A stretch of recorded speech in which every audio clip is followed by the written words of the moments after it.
এবারে নির্বাচনে প্রার্থীদের সবচেয়ে বড় শত্রু হবে তাদের নিজেদের মুখ ফসকে বের হওয়া কথা। তারা যত কথা কম বলবে, দিন শেষে তাদেরই উপকার বেশি হবে।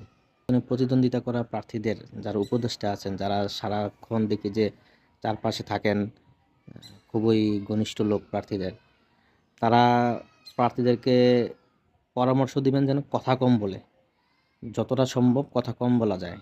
নির্বাচনী জনসভাগুলোতে গিয়ে লম্বা রচনা বক্তৃতা করার কোনো প্রয়োজন নেই। যত সংক্ষেপে কথা বলা যায়, মানুষের কাছে ভোট চাওয়া যায়, অল্প কথায় মানুষকে টাচ করা যায়, মানুষের মনের ভিতরে ঢোকা যায়, এরকম করার জন্য কথা বলে সেটা পরামর্শ দিবে। একেবারে ভাববেন না যে সোশ্যাল মিডিয়ার যে কোনো সমালোচনা বা সোশ্যাল মিডিয়ার কোনো একটা বিষয় ভোটারদেরকে প্রভাব ফেলবে না, ভোটারদের উপরে কোনো প্রভাব বিস্তার করবে না, ভোটাররা ফেসবুক দেখে প্রভাবিত হবে না, এই জিনিসটা ভাববেন না।